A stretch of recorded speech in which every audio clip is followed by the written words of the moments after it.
SFG level 1 test 2 test code 321102। So इसमें जो पहला क्वेश्चन था वो पूछ रहा था relation between rights and duty, तो ये PYQ से रिलेटेड है।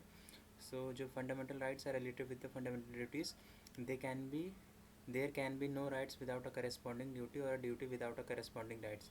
और एक चीज़ और है कि the idea behind the incorporation of fundamental duties are to emphasise the obligation of citizen in the exchange of fundamental rights enjoyed by them. जो क्वेश्चन नंबर 2 है वो आर्टिकल 16 के ऊपर है।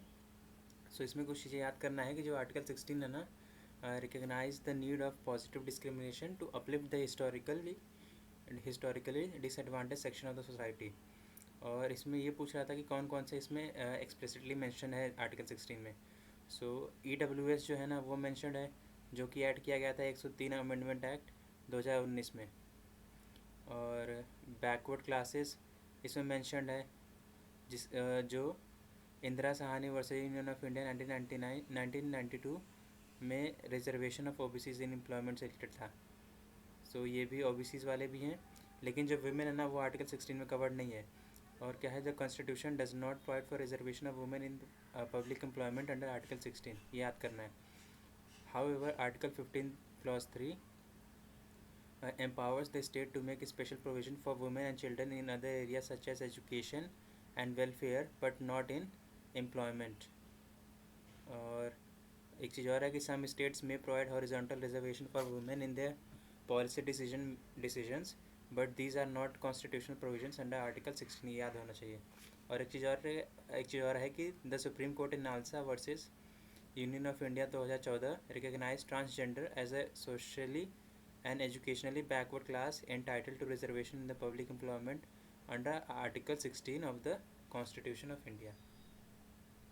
क्वेश्चन नंबर 3 था वो प्रिवेंटिव डिटेंशन पे था, और ये मेरा गलत हो गया है। सो अच्छे से करना इसको। इसमें क्या याद करना है कि under article 22 clause 4 of the constitution no person can be detained under any preventive detention law for a period exceeding 3 months unless such detention is approved by an advisory board. यहाँ पे एडवाइजरी बोर्ड इंपॉर्टेंट है। और यहाँ पे the advisory board must consist of persons who are or have been or qualified to be appointed as जजेस of high court and it examines whether sufficient cause exists for the continued detention. If a board reports that there is no sufficient cause, the person must be released immediately। और एक चीज़ और है कि the constitution divides the legislative power on the preventive detention between the parliament and the state legislature. और क्या है, the parliament alone can make laws on the preventive detention for reason related to defence, foreign affairs and security of India, while both Parliament and the state legislature can legislate on matters concerning state security, public order and maintenance of essential supplies and services। इसका मतलब यह है कि hence the power is not exclusive to the Parliament but shared between Union and states। और तीसरा statement है जो correct है वो क्या है, the constitutional protection concerning preventive detention applies to all persons whether citizen or non-citizen। और कुछ चीज़ें हैं similarly the procedural safeguards relating to arrest and detention under the clause 22 clause 1 article 22 clause 1 and article 22 clause 2 are also available to both categories of person। Thus these provisions ensure that even non-citizens enjoy constitutional protection against arbitrary preventive detention। अब कुछ चीज़ें और देख लेते हैं। Safeguards and rights of detenu under preventive detention क्या क्या है। So communication of grounds, the ground of detention must be communicated with the detentu to inform them of the reasons of their detention। However, the state may withhold facts if their disclosure is considered against the public interest। दूसरा क्या है, right to representation, the detenu must be given an opportunity to make an representation against the detention order. और major laws on the preventive detention क्या क्या है, national security act NSA 1980, conservation of foreign exchange and prevention of smuggling activities act 1974, prevention of black marketing and maintenance of supplies of essential commodities act 1980। Question number 4 जो है वो conviction for criminal offences under constitution of India पूछ रहा है। सो इसमें option D सही है। और इसमें कुछ कुछ फैक्ट याद करना, ऑप्शन 1 सेलेक्टेड कि this no person shall be punished for an act that was not an offence at the time of its commission. इसका मतलब ये है this is known as the protection against ex post facto laws under article 20 clause 1. It means that a person cannot be punished under the law that was enacted after the act was committed. That is, laws cannot be operated retrospectively to the disadvantage of the accused. इसके exception क्या है? Exception under article 20 clause 1, while retrospective criminal laws are barred, civil and tax laws can be applied retrospectively. For instance, in the Vodafone case 2012, India amended the income tax retrospectively to tax a transaction from 2007. Thus, this safeguard is with the respect to criminal laws and not civil law. So याद करना है। और second option वाला जो था, no person shall be prosecuted and punished for the same offence more than once. So ये क्या है? This safeguard against double jeopardy under article 20 clause 2। और इसमें क्या है? Though this protection is limited to the proceeding before a court of law or judicial tribunal and does not apply to administrative or departmental proceedings. Option 3 है, no person accused of offence shell be compelled to the witness against him और herself. So ये क्या आता है? This protection is guaranteed under article 20 clause 3. It upholds the principle of nemo tenetur इस्पे इस्पम ipsum accusare. No one is bound to accuse themselves. It prevents self-incrimination, meaning the accused cannot be forced to give evidence that may be used against them. Question number 5 जो है वो तो straight forward है कि doctor B are Ambedkar ने किसको matter of last resort कहा है। सो ये आर्टिकल 356 है। क्वेश्चन नंबर 6 जो है वो फंडामेंटल राइट्स पे है और ये भी बेसिक है, लेकिन इसको मैं कर नहीं पाया था, लेकिन इसको करना है आपसे। पहला है ये पहला पेयर जो है वो पूछ रहा है कि employing 13-year-old in such a factory is clearly the violation of right against exploitation है। दूसरा पेयर जो था उसमें क्या था? Right to practise any profession और to carry on any occupation trade और बिजनेस।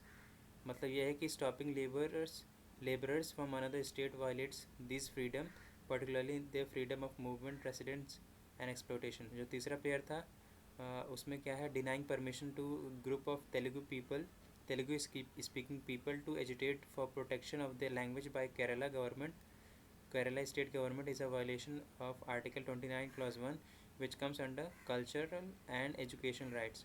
और चौथा पेयर जो है उसमें क्या है? denying promotion purely based on gender और sex violates the right to equality. और क्वेश्चन नंबर 7 जो है वो रिट्स पे है।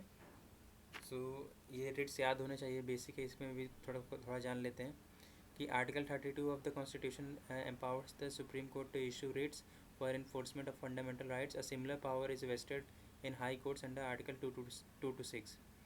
और पहला पेयर जो है उसमें रिट ऑफ मैंडमस है, is issued by the court when a public official और a public authority fails to perform a legal और public duty that is required by the law. Or the word mandamus means we command. However, to punish a person for contempt of court is not a function of its writ of this writ. Contempt of court is dealt with under Article 1 to 9 in the case of Supreme Court and Article 2 and 5 in the case of High Courts. It is not part of writ jurisdiction. और pair 2 जो है वो क्या है? The prohibition is issued by higher court such as Supreme Court or High Court to a lower court or tribunal which is acting beyond its legal jurisdiction. और एक चीज़ और है कि it is preventive writ issued before the final order is passed. जो तीसरा pair है वो quo warranto is issued to determine the legal authority of a person holding a public office. और इसमें और क्या है? It restrains that person from continuing in office. और चौथा पेयर जो है सर्टिफारी पे है।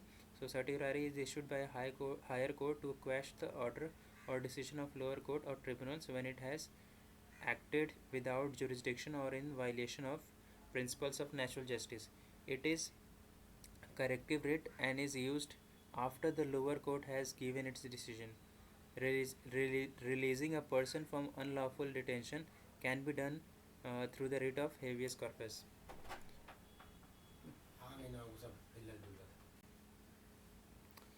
क्वेश्चन नंबर 8 NHRC पे है. सो NHRC was established in 1993 under the Protection of Human Rights Act 1993 और it acts as an watchdog of human rights. और इसमें क्या चीज़ है कि the commission is a recommendatory and advisory board and it does not have judicial powers like court. और इस statement 1 में NHRC has a power to inquire suo motu into any violation of human rights. ठीक है ना, मतलब खुद सुयो मोटो कर सकता है. और स्टेटमेंट 2 इनकरेक्ट है. इसमें क्या है, a person appointed as a chairperson shall hold office for a term of 3 years. 3 years के लिए होता है. For a date on which enters upon his office और until he attains the age of 70 years, whichever is earlier, and shall be eligible for reappointment. ठीक है. Also, persons appointed as a member shall hold office for a term of 3 years from the date on which he enters upon his office and shall be eligible for reappointment, provided that no member shall hold office after he has attained the age of 70 years. और statement 3 जो गलत है उसमें क्या है, the global alliance of national human rights institutions GHANRI Gunnery is an international body responsible for accrediting national human rights institutions based on their compliance with the UN Paris principles. ठीक है. और the NHRC India first obtained A status accreditation in 1989. It retained this status in the subsequent review cycles of 2006 and 2011. During 2016 review, the accreditation process was deferred to second session held in November 2017, where a subcommittee on accreditation SCA of Gunnery recommended that NHRC India be granted A status once again. In May 2024, the accreditation to NHRC India was put on hold, and in May 2025, in its 45th session, the Subcommittee on Accreditation SCA of Gunnery recommended the downgrading of NHRC status from A to B. The recommendation of SCA was challenged by NHRC. It recently said that recommendation to downgrade will be implemented in April 2026. और जो A status accreditation provides an NHRI with the international recognition and protection as well as a right to participate in Gunnery's work and decision making. It also enables active engagement with the right to vote in UN Human Rights Council. Question number 9 जो है वो part 4 से related है. सो इसमें भी कुछ facts देख लेते हैं कि DP से पहला स्टेटमेंट 1 से रिलेटेड है कि DPSP are non justiciable. Article 37 which says that provisions content in this part shall not be enforceable by any court. और स्टेटमेंट 2 से रिलेटेड क्या है, DPSP covers area such as right to education, right to adequate means of livelihood, right to equal pay for equal work, and health care and maternity benefits, etc., thus helping in realizing the idea of welfare state. Thus it lists certain rights that individuals should enjoy apart from fundamental rights. और question number 10 जो है वो related to fundamental duties है. सो इसमें कुछ चीज़ें याद होना चाहिए स्टेटमेंट 1 से रिलेटेड कि 42nd Constitutional Amendment Act 1976 added Part 4A to the Constitution and incorporated 10 fundamental rights. This amendment was based on the recommendation of Swarn Singh Committee and was passed during the emergency period. और statement 2 में क्या fact है कि at present there are 11 fundamental duties not 10. और statement 3 जो incorrect है उसमें क्या फैक्ट याद होना चाहिए कि ये fundamental duties are applicable only to the citizens of India. Hence, non-citizens or foreigners residing in India are not bound to by these duties. और जो क्वेश्चन नंबर 11 है उसमें वो अच्छा क्वेश्चन है. क्वेश्चन नंबर 11 जो था अच्छा क्वेश्चन है, ये मैं नहीं कर पाया था. इसमें कुछ चीज़ें याद होना चाहिए कि article 14 of the constitution of India guarantees equality before law and equal protection of laws to all persons within the territory of India. This means that both citizens and foreigners are entitled to the protection of Article 14 and it does not apply to Indian citizens living abroad and citizens born in India but living abroad. मतलब इसमें जो options थे ना कि all citizens living abroad और all citizens born in India, ये गलत हैं. ठीक है, ये याद रखना है. अच्छा क्वेश्चन है. क्वेश्चन नंबर 12 जो है वो फ्रीडम इन डेमोक्रेटिक सोसाइटी में है, तो ऑप्शन वन जो है, the power to act according to one's own will without restriction और एक्सटर्नल कंट्रोल, ये नेगेटिव एस्पेक्ट ऑफ फ्रीडम है, ठीक है। और एक चीज़ और है कि जो ऑप्शन सी से रिलेटेड है कि balances bit individual liberty with social responsibility, ये बेसिक क्वेश्चन है। क्वेश्चन नंबर 13 जो है वो मार्क्सिस्ट और लिबरलिज्म पे है।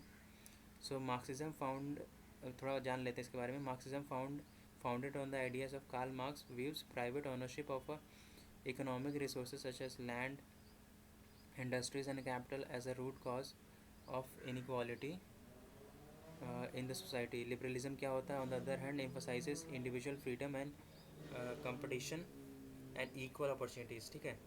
और स्टेटमेंट वन में क्या था कि Marxist advocate in equality of opportunity for all irrespective of class or caste status of a person, while the liberal advocates equitable shares of resources among all persons in society। गलत है।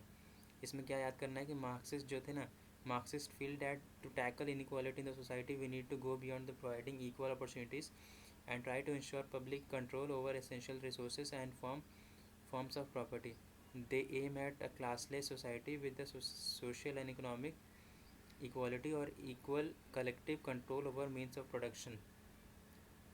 They advocated equality of outcome or equitable distribution of resources and not merely equality of opportunity.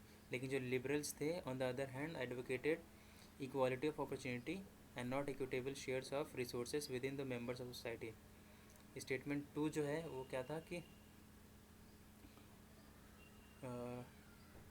Marxists oppose the concentration of wealth in a few hands, while liberals support a fair and competitive system as the most prudent way to allocate the resources. So statement two सही था। इसमें क्या है कि according to the Marxist, the root cause of entrenched inequality in the society was private ownership of the important economic resources such as oil or land or forest, as well as other forms of property. Such private ownership did not only make the class of owners wealthy, it also gave them political power that enabled them to influence state policies and laws, and this could prove a threat to democratic government. Hence, in order to address the inequality in the society, Marxists advocate for classless society and oppose concentration of wealth in hands of few. और liberals का क्या है? Liberals uphold the principle of competition as the most efficient or fair way of distributing resources and rewards in the society. They believe that while states may have to intervene to try and ensure a minimum standard of living and equal opportunities for all, this cannot be itself bring equality and justice to society. Competition between the people and the free and fair conditions is the most and efficient way of distributing rewards in the society. For them, as long as the competition is open and free, inequalities are unlikely to become entrenched and people will get due rewards for their talents and efforts. So ये जितने भी facts हैं related to Marxist और liberalism, ये याद कर लेना है, समझ लेना है। और देन क्वेश्चन नंबर 14 जो था वो इंडियन कॉन्स्टिट्यूशन में था, मतलब बेसिक ही था ज़्यादातर। और क्वेश्चन नंबर 14 लेकिन मेरा गलत हो गया। सो इसमें क्या है कि जो इक्वालिटी है ना, however there are two levels of equality है हमारे कॉन्स्टिट्यूशन, मतलब there are two levels of at which equality operates. एक फॉर्मल इक्वालिटी होता है और एक सब्सटेंटिव इक्वालिटी होता है। Formal equality means that the law treats everyone alike, और सब्सटेंटिव इक्वालिटी मतलब होता है कि on the other hand goes beyond identical treatment. It acknowledges that some groups start from a position of deep social and economic disadvantage and therefore require positive measure or affirmative action to ensure they can truly enjoy equal opportunity. और जो statement one है incorrect है। वो क्या था कि it prohibits the state from discriminating against any citizen on ground of only of religion, race, caste, sex, place of birth or any of them. So ये substantive वाला नहीं है, सब्सटेंटिव इक्वालिटी नहीं है। इसमें क्या है कि step towards establishing formal equality है ये, as it removes legal or constitutional barrier to equal treatment. However, by itself it does not remove deep rooted inequalities that exist in the society due to centuries of social oppressions or economic disadvantage. और जो second statement था वो भी गलत है। वो क्या था कि it अबॉलिशेस the practice of untouchability in all form. ये भी गलत है, कैसे कि बिकॉज आर्टिकल 17 जो अबॉलिशेस अनटचेबिलिटी करता है, it represents a step towards establishing formal equality.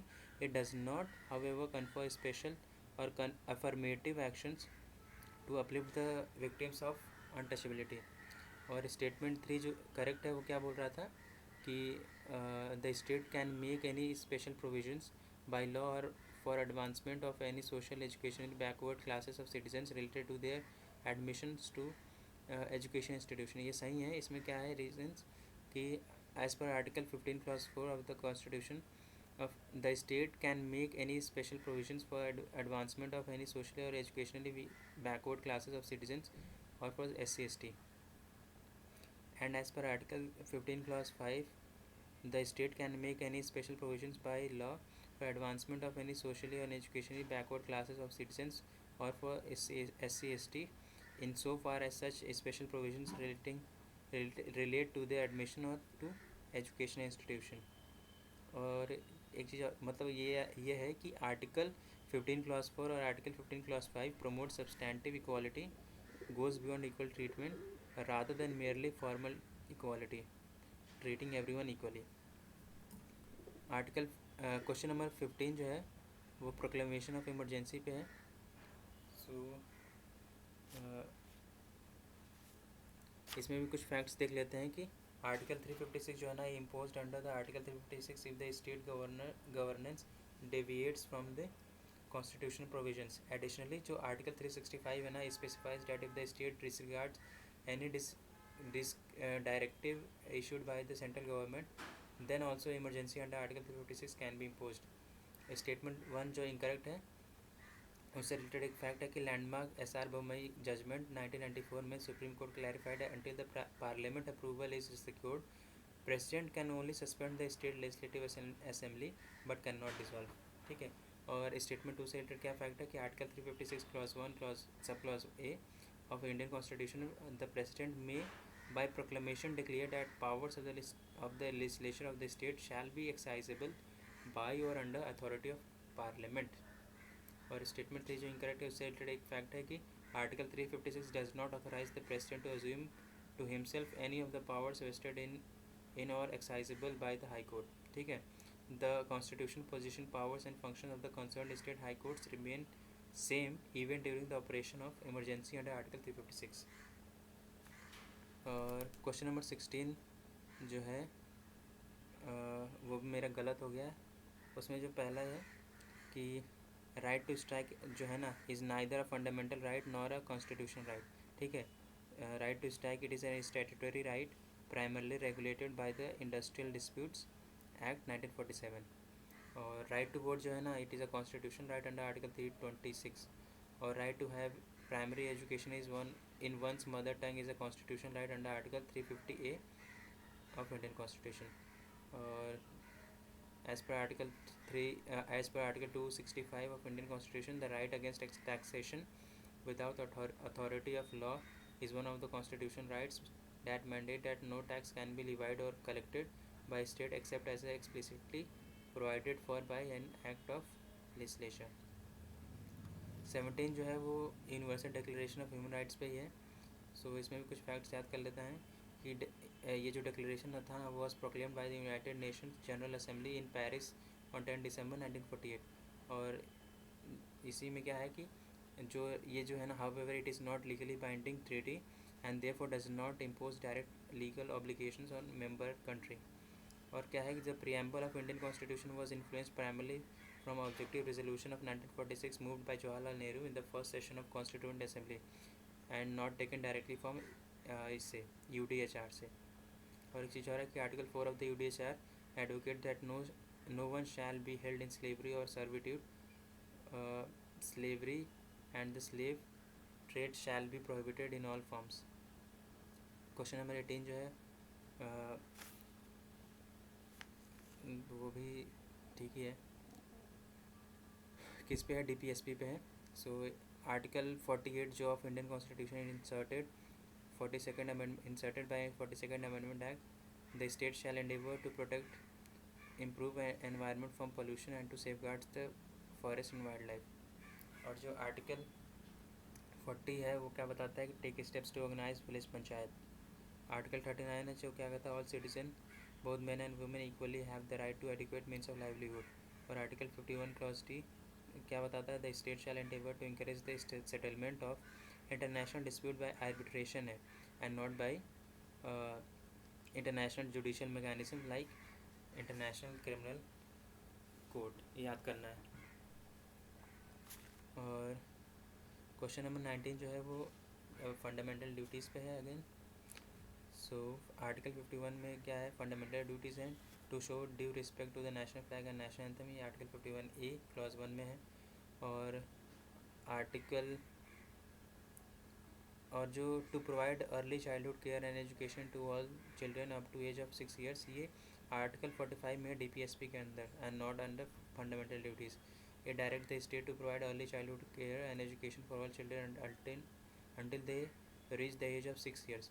और क्या है as per article 51A clause A के inserted by 86th Amendment Act 2002, it is fundamental duty of every parent और guardian to ensure education for their child और ward between age 6 to 14 years.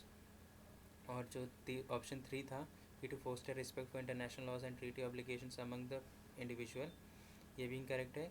इसका यह है कि टू फॉस्टर रिस्पेक्ट है और for international law and treaty obligation is a directive principle है. ठीक है ना, under article 51 clause C of Indian constitution and not a fundamental duties. और फोर्थ वाला जो ऑप्शन है कि to strive towards excellence in all spheres of individual and collective activity, ये सही है.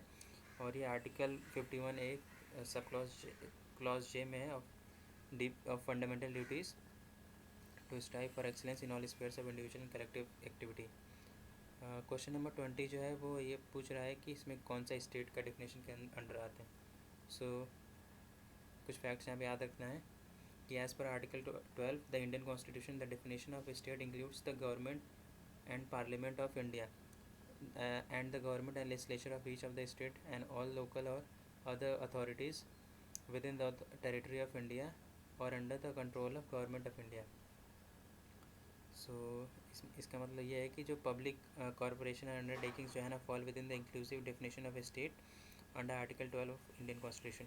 लेकिन जो board of control of cricket of India मतलब BCCI जो है ना is not regarded as state under article 12, क्योंकि जो BCCI receives no substantial financial assistance from the government and its monopoly over cricket administration in India is neither conferred nor protected by the state.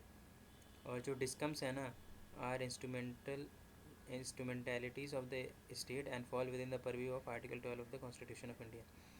लेकिन जो NCERT है NCERT the Supreme Court held that the NCERT does not come under the definition of state under Article 12. The court relied on the fact that the NCERT was an autonomous body whose activities were not wholly related to government function. ये कौन से case में था? Chander Mohan Khanna versus NCERT 1991. Question number 21 जो है वो freedom of speech and expression पे है. सो इसमें कुछ फैक्ट्स याद रखना है कि क्या क्या लिमिटेशन है freedom of speech and expression की. So interest of sovereignty and integrity of India, security of state, friendly relation with the foreign states, public order, decency और मोरालिटी, और in relation to the contempt of court, defamation और incitement to an offence. So याद कर लेना इसको. और question number 22 जो है वो फाइनेंशियल इमरजेंसी से रिलेटेड है. सो स्टेटमेंट 1 जो है करेक्ट है. इसमें क्या करना है कि आर्टिकल 360 जो है ना article 360 clause 3 states that executive authority of the union shall extend to the giving of directions to any state to observe such canons of financial property as may be specified in the direction. और statement B जो incorrect है उसमें क्या है वो क्या था कि the constitution provision regarding the distribution of revenues under between centre और स्टेट्स गेट्स सस्पेंडेड. इसमें क्या फैक्ट याद करना है कि the constitution provisions regarding the distribution of revenues between the centre and state do not gate suspend during financial emergency. ठीक है. और स्टेटमेंट सी जो है वो करेक्ट है. उसमें क्या फैक्ट है कि when the Financial emergency is proclaimed under Article 360, Clause 4, Subclause B. The President can issue directive for the reduction of salaries of allowances of all or any class of persons serving in the connection with the affairs of Union as well as judges of Supreme Court and High Court. और statement D भी इसमें कुछ facts याद करने की article 360 for clause 4 sub clause 2 state में भी directed to reserve all money bills और other bills to which article 207 implies for the consideration of president after they are passed by the state legislature.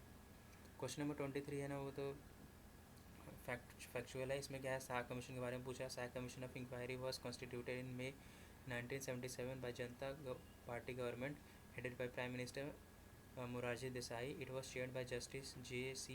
Shah, retired Chief Justice of India. और क्या था ना, the commission was tasked with investigating the abuse of authority, violations of civil liberties, arbitrary arrest, press censorship and misuse of government machineries that occurred during the emergency. कब 1975 से लेकर 1977 तक, declared by prime minister Indira Gandhi.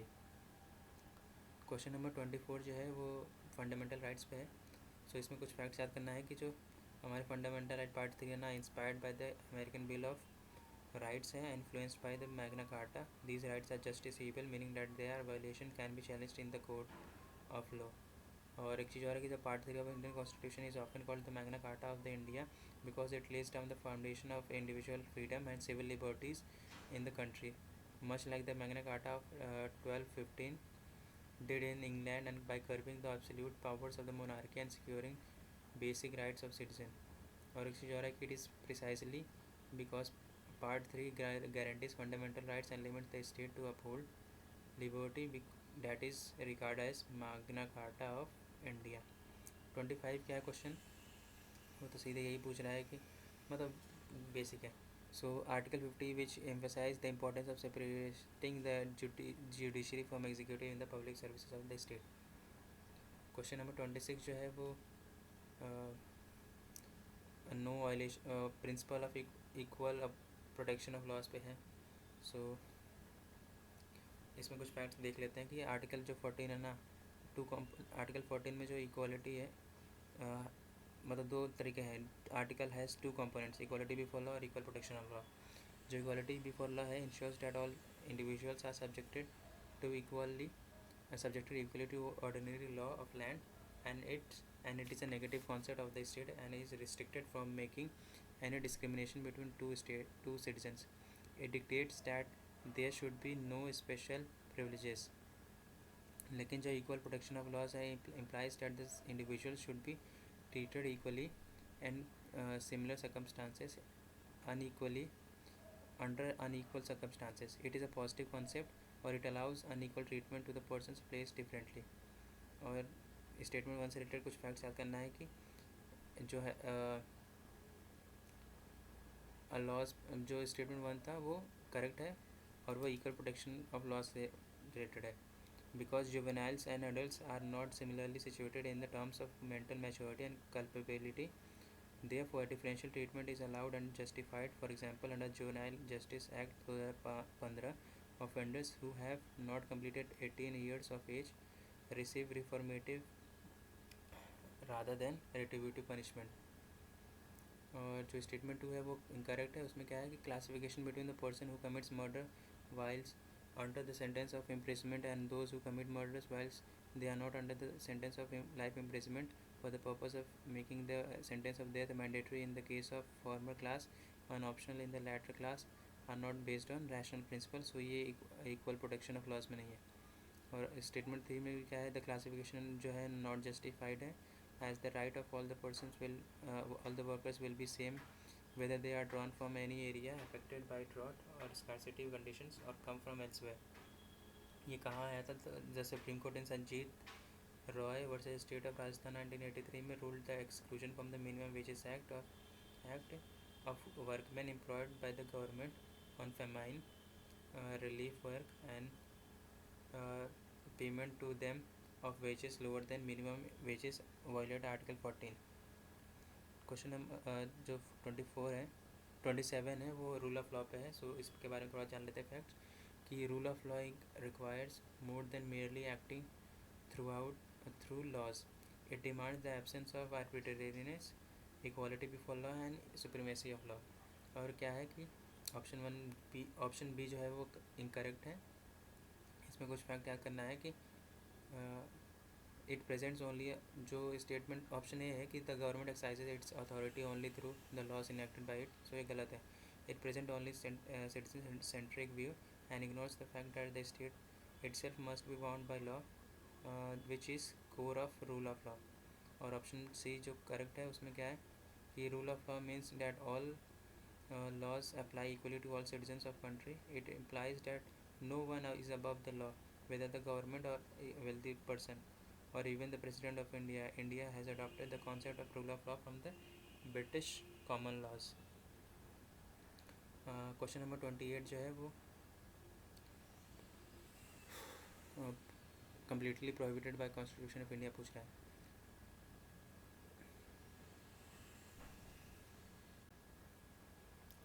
28 जो है वो completely prohibited by the constitution of India पूछ रहा है. सो इसमें जो ऑप्शन ए है वो इनकरेक्ट है. वो क्या था, conferment of academic titles to the individual by the state, ये गलत है.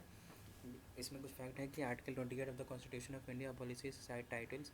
It says that no title not being a military और academic distinction shall be conferred by the state. Thus, it prohibits the state from granting titles except for military or academic distinction. और जो option second है वो सही है. उसमें क्या है कि article 17 of constitution explicitly अबॉलिशेस the untouchability and prohibits it's practice in any form. The right is available against private individual. और ऑप्शन 3 जो है वो इनकरेक्ट है. इट मतलब इसमें क्या था ऑप्शन 3 की imposition of compulsory services for public purpose bye the state, ये इनकरेक्ट है. It allows the state from imposing compulsory services for the public purposes. Article 23 clause 2 provides for an exception of Article 23 and permits the state to impose compulsory services for public purpose such as military service or social service. But in imposition such service, the state shall not make any discrimination on the grounds only of religion, race, caste or class or any of them. और जो article option 4 है वो भी गलत है. इसमें क्या है, article 24 prohibition of employment of children in factories etc. और भी कुछ फैक्ट्स याद कर लेना है कि however the act states that this provision shall not apply if the child helps his family or family enterprises which is other than any hazardous occupation or process set forth in the schedule or only after school hours or during vacation. Workers as an artist in the audio visual entertainment industry including the advertisements, film, television serials or any such other entertainment or sport activities except the circus subject to such conditions and safety measures as may be prescribed. मतलब ये है कि provided that no such work under this clause shall affect the school education of children. Question number 29 जो है वो article Ahmad ये पूछ रहा है कि can approach supreme court under article 332. सो इसमें तो वही है ना, जो फंडामेंटल राइट को वायलेट करेगा वो जाएगा.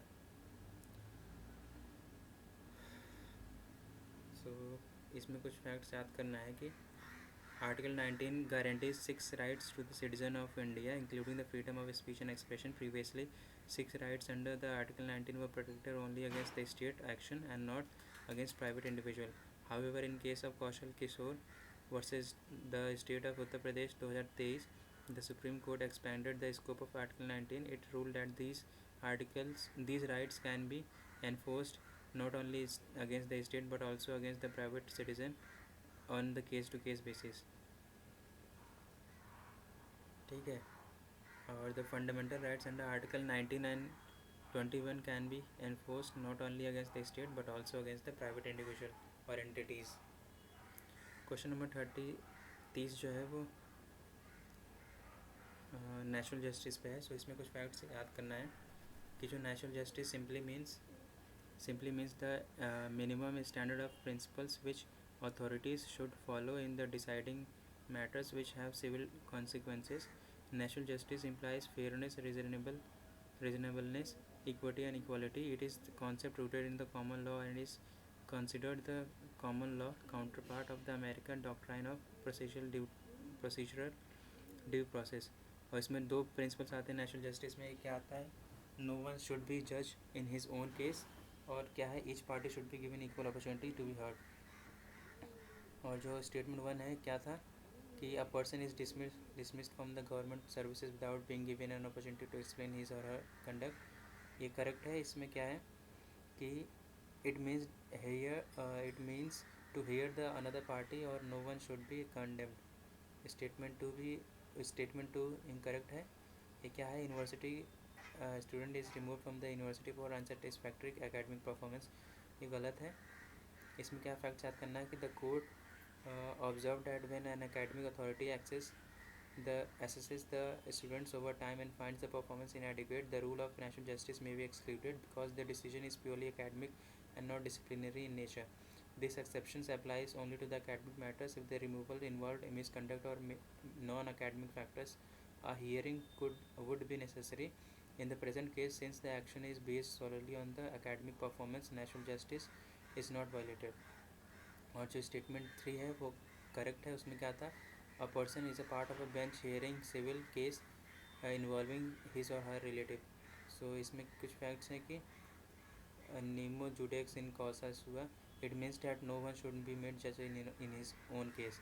और कुछ और याद करना है कि any order affecting the rights of individual must be speaking order, meaning that it must provide the reasons on which it is based on.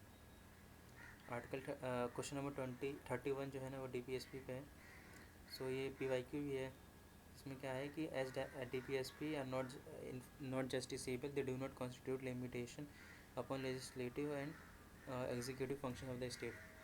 इसमें क्या है, according to the article 36 the term state in the part 4 has the same meaning as in the part 3 dealing with fundamental rights, therefore it includes the legislative and executive organs of the central and the state governments, all local authorities and all other public authorities in the country. Question number 32 जो है वो again DPSP पे है। सो इसमें भी कुछ देखना है कि जो DPSP था, ऑप्शन 1 भी मतलब हमारा जो DPSP था वो government of India 1935, Irish constitutional Sapru committee report 1945 तीनों से लिया है। सो इसमें भी कुछ देख लेना है कि DPSP जो है ना in India were inspired by instrument of instructions included in the government of India 1935, और DPSP were inspired by Irish constitution of 1937 which it self ड्रीव influence from Spanish constitution. और जो सप्रू कमेटी था ना, chairmanship of sir Tej Bahadur Sapru, the committee submitted its report 1945 and proposed the classification of individual rights into two categories: justiciable rights, which later became the fundamental rights, and non-justiciable rights, which evolved into the directive principles of state policies in the Indian Constitution. Question number 33 जो है वो consultation of wealth पे है। सो consultation of जो wealth है ना वो किस में है, प्रियम्बल में है, डायरेक्ट DPSP में है, लेकिन फंडामेंटल ड्यूटीज़ में नहीं है। ठीक है, याद करना है। और क्वेश्चन नंबर 34 जो है वो supreme court judgement implicit and under article 21 के बारे में। सो आर्टिकल 21 में राइट टू फूड है, right to die with dignity है, राइट टू रेपुटेशन है, लेकिन राइट टू साइलेंस नहीं है, क्योंकि जो राइट टू साइलेंस है ना वो right to freedom of speech and expression में। इसमें कुछ फैक्ट्स याद करना है कि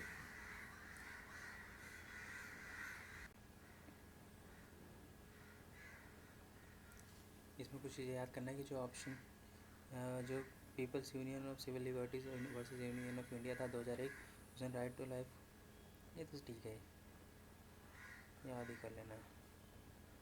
राइट टू साइलेंस इसमें है, फ्रीडम ऑफ स्पीच के अंदर आता है, right to reputation right to life के अंदर ही आता है। और जो क्वेश्चन नंबर 35 है वो अगेन बेसिक क्वेश्चन है। सो इसको भी याद कर लेना है कि वही है केस लॉस था जो हमने कल पढ़ा था। और एक बार इसको देख लेते हैं कि जो चंपकम दुराई राजन केस था 1951 में, उसमें supreme court held that the directive DPSP are subordinate to the fundamental rights and must conform to them. In response, the Parliament enacted first, 4th and 17th Constitutional Amendment Acts to enable the implementation of certain DPSPs even if they restricted fundamental rights. और जो Golaknath case था 1967 में, इसमें supreme court held that the parliament has no power to amend the और abridge fundamental rights to implement the DPSP as the fundamental rights are considered sacrosanct. This decision led the Parliament to pass the 24th and 25th Constitutional Amendment Act 1971, restoring its authority to amend the Constitution including the fundamental rights. और Minerva mills case में 1980 में the Supreme Court reaffirmed the supremacy of the fundamental rights over the DPSP while recognizing that Article 14 and 19 could be subordinated to the objectives of Article 19 Clause B and C. The court declared that harmony and the balance between the fundamental rights and the directive principles is an essential features of the basic structure of the Constitution. This judgment established the doctrine of harmonious construction between the fundamental rights and the DPSP rather than one superseding the other. और question number 36 जो है वो doctrine of harmonious construction पे है, सो इसका option B जो है वो सही है कि even two provision of the statute seem to be in conflict, they should be interpreted in the manner that gives effect to the both. और कब आया था? मिनर्वा मिल्स केस में आया था, जबकि harmonise fundamental rights and DPSP जब हुआ था तब। और डॉक्ट्राइन ऑफ हार्मोनियस कंस्ट्रक्शन क्या है? Well establish principle of constitution statutory interpretation, वही है जो भी बोला। और क्वेश्चन नंबर 37 जो है वो भी बेसिक क्वेश्चन है, इमरजेंसी पे है कि when a proclamation of emergency under Article 352 is in operation on the grounds of war, external aggression, fundamental rights are automatically suspended. However, under Article 359, the President may issue an order declaring that the rights to move any court for enforcement of certain fundamental rights shall remain suspended for the duration of emergency. Of 44th Amendment Act, this power was restricted. It explicitly provided that the rights guaranteed under Article 2021 cannot be suspended even when the proclamation of emergency under Article 352. ठीक है। और operation on the ground of external aggression consequently India can still approach. So ये basic है यार जो भी पढ़ा था इमरजेंसी के बारे में। क्वेश्चन नंबर 38 जो है DPSP पे है, और ये भी बेसिक ही क्वेश्चन है DPSP के बारे में। और इसमें मैंने क्वेश्चन नंबर 38 ये मेरा गलत हो गया था, लेकिन जो इसमें क्या कुछ फैक्ट याद करना है कि ऑप्शन 1 जो है इनकरेक्ट है, मतलब कि promotion of international peace and security ये गलत है। Promotion of international peace and security explicitly mention in article 51 of DPSP and fundamental rights में नहीं है। मतलब ये याद करना है, हम लोग को ये याद कर लेना है कि जो DPSP और फंडामेंटल ड्यूटी में क्या कॉमन चीज़ है। सो एक ही बस है उसमें, कौन सा कि protection and improvement of environment है, यही कॉमन है बस DPSP और फंडामेंटल ड्यूटीज़ में, याद करना है इसको, बाकी और कोई कॉमन नहीं है। और क्वेश्चन 39 तो इमरजेंसी पे है, तो ये बेसिक है, उसको हमने जो चार्ट बनाया है उसको याद कर लेना है। और क्वेश्चन नंबर 40 जो है वो अगेन इमरजेंसी पे है।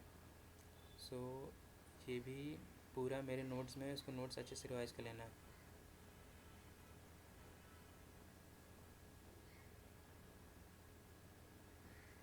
एक चीज़ है कि the legislative power of the state legislation are not suspended during the operation of emergency under article 352.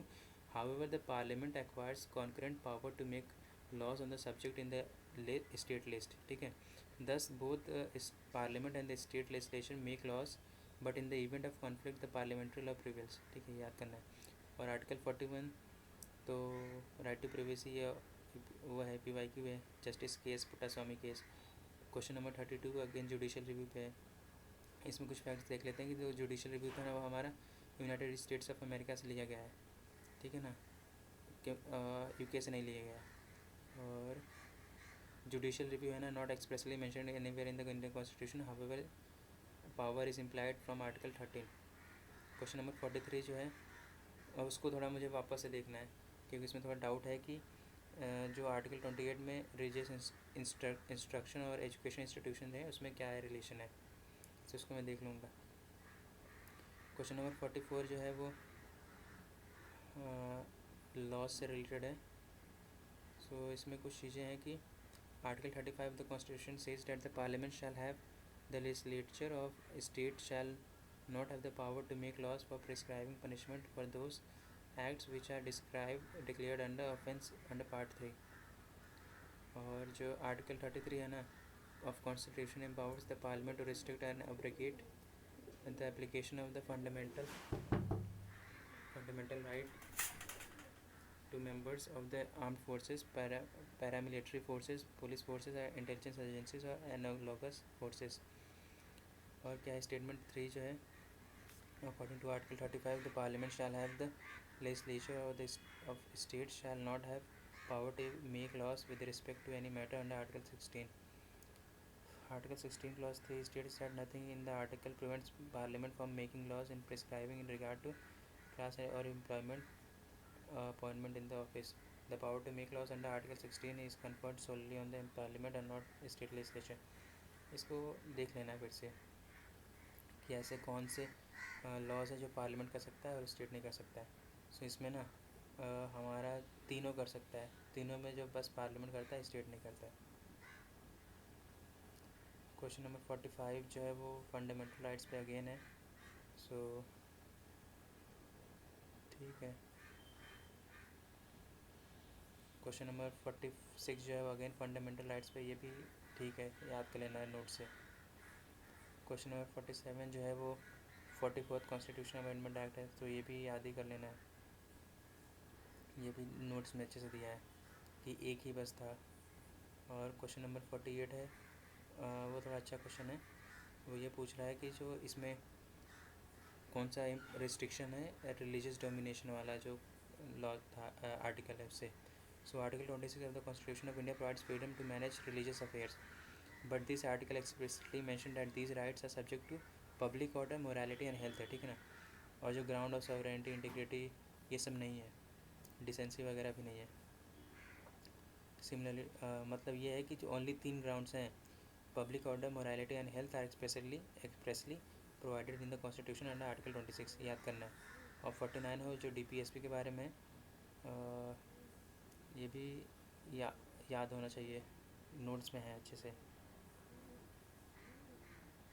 Question number 50 जो है वो राइट्स ऑफ सिटीजन है, ये भी बेसिक क्वेश्चन है.